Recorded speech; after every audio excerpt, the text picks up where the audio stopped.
अस्सलामुअलैकुम। उम्मीद करता हूँ कि आप खैरियत से होंगे। यह है जी गोल्ड का चार्ट।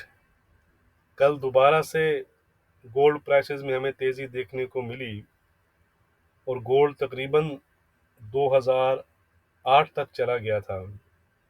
कल यूएस का एग्जिस्टिंग होम्स सेल का जो डाटा था वो भी वैसे सपोर्टिव था गोल्ड प्राइसेस के लिए। उसके बाद एफओएमसी मीटिंग मिनट्स थे जिसमें ख़ास तो कुछ नहीं था।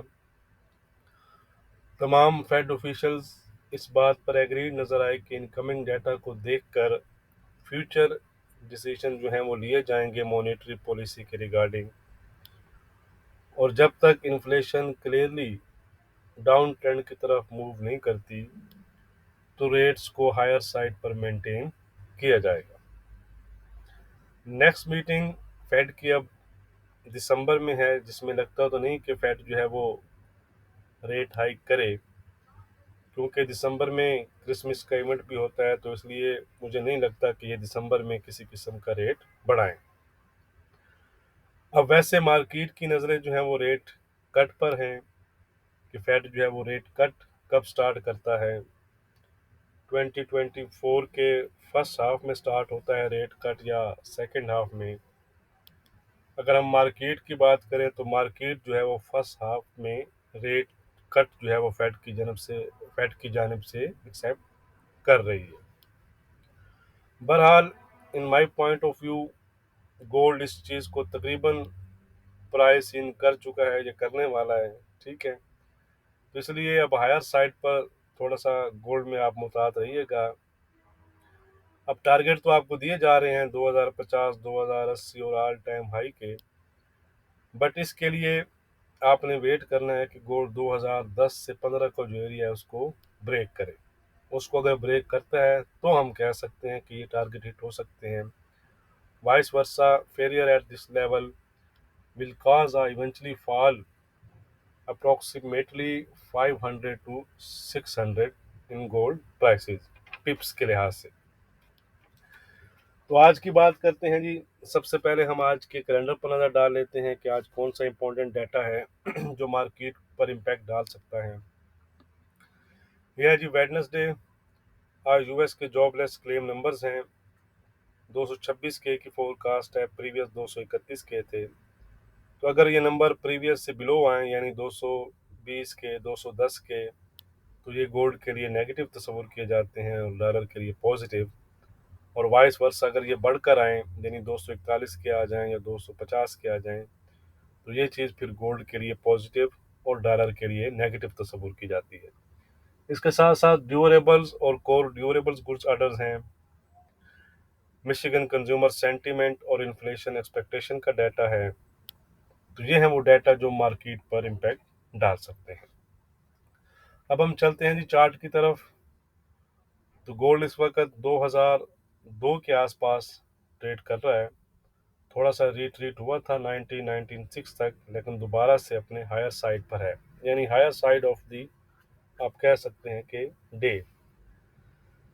तो सबसे पहले आज के इम्पोर्टेंट लेवल्स देख लेते हैं, की लेवल्स। उसके बाद फिर हम जो है इंट्राडे रेजिस्टेंस और सपोर्ट देखेंगे। अच्छा जी, अगर आप देखें तो फर्स्ट जो कल मैंने आपको लेवल दिया था वो यहाँ पर रेजिस्टेंस जोन दिया था 1994 से 92 के एरिया, अगर आपको याद हो। ठीक है जी, तो कल गोल्ड ने उसी लेवल को टच करने के बाद तकरीबन 1984 के लो बनाए, यानी आलमोस्ट आप कह सकते हैं कि 100 पिप्स के आसपास आपको ट्रेड मिली यहाँ से। उसके बाद 2001 का लेवल मैंने आपके साथ शेयर किया था, वहाँ से भी अगर आप देखें तो मार्केट ने आपको तकरीबन 40-50 पिप दिए, अगर आप शार्ट टाइम फ्रेम में जाकर देखेंगे तो। तो ये होता है लेवल, जो आपको लेवल दिए जाते हैं उनको अगर आप फॉलो करें तो अब इमीडिएट रेजिस्टेंस इसके लिए यही है 1994 से 1992 का एरिया, और उसके बिलो जो सेकंड एरिया रहेगा, सेकंड एरिया ऑफ सपोर्ट, वो हमारा रहेगा ये वाला जोन 1985। ठीक हो गया जी। जो तो ये दो एरियाज आपके पास सपोर्ट एरियाज हैं, जहाँ पर आपको इंट्राडे के लिहाज से कुछ ना कुछ मिल जाएगा। On the other side first resistance area यही है, 2005 से 2007 का जो एरिया है, ठीक है, ये इसके लिए इमीडिएट रेजिस्टेंस एरिया रहेगा। इसके ऊपर जो नेक्स्ट रेजिस्टेंस एरिया होगा, जो अभी हमने डिस्कस भी किया है वीडियो के स्टार्ट में, वो है 2012 से 2015 का एरिया। ठीक है जी। तो ये हो गया वो रेजिस्टेंस एरियाज जिनको आपने फॉलो करना है। बाकी इंटरडे के लिहाज से हमारे क्या लेवल रहेंगे वो हम देख लेते हैं। उससे पहले वीडियो को लाइक और शेयर करना मत भूला करें। डिस्क्रिप्शन जो है वो ज़रूर चेक किया करें, उसमें गोल्ड के तमाम लेवल लिखे गए होते हैं जिनको आप स्कैल्पिंग वगैरह के लिए यूज़ कर सकते हैं। 2012 ये है जी हमारा रेजिस्टेंस। इसको अगर गोल्ड ब्रेक करता है तो 2015, 2022 और 2028 तक फिर जा सकता है। On the other side support है गोल्ड में हमारा 1985 का। अगर आने वाले सेशन में 1985 ब्रेक करता है तो गोल्ड, तो फिर आप कह सकते हैं कि गोल्ड 1977 और 1965 तक फिर जा सकता है। फिलहाल इंट्राडे के लिहाज से गोल्ड का जो ट्रेंड है वो पॉजिटिव बना हुआ है। यह है जी सिल्वर। कल $24 की हाई बनाकर ये रिट्रीट हुई है और 2380 के आसपास ट्रेड कर रही है। तो इसमें रेजिस्टेंस हमारी इंटैक्ट है, अलबत्ता सपोर्ट में माइनर चेंज है। सपोर्ट हो चुका है 2350 का। ट्रेंड भी इसका इंट्राडे के लिहाज से पॉजिटिव बना हुआ है। यह है जी क्रूड ऑयल। अगर हम देखें तो कल तकरीबन रेंज में ही ट्रेड करता रहा है और अभी भी 70 के आसपास ट्रेड कर रहा है। तो इसमें लेवल हमारे सेम है, कल वाले इंटैक्ट हैं, वो ब्रेक नहीं हुए। 7860 का रेजिस्टेंस है, 7630 का सपोर्ट है और ट्रेंड भी इसका इंट्राडे के लिहाज से पॉजिटिव बना हुआ है। यह है जी यूरो।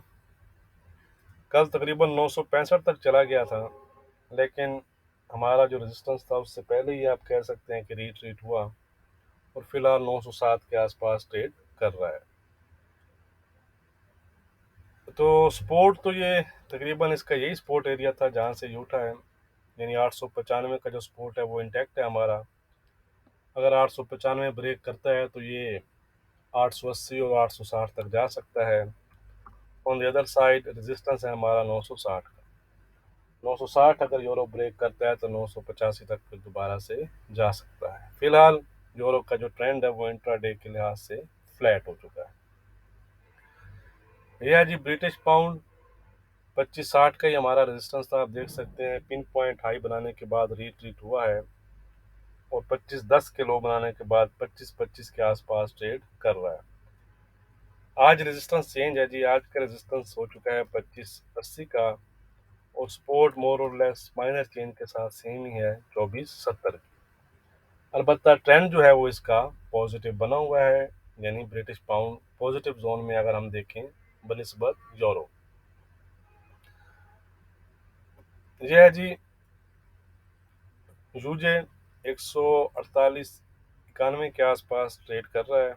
इसमें आज हमारा रेजिस्टेंस है 149.20 का और सपोर्ट है, जो कल का रेजिस्टेंस था वो आज का सपोर्ट है 148.10 का। ट्रेंड है इंट्राडे के लिहाज से इसका फिलहाल आप कह सकते हैं कि वीक चल रहा है, अभी तक पॉजिटिव जोन में एंटर नहीं हुआ। वीडियो को लाइक और शेयर करना मत भूलिएगा। बहुत शुक्रिया।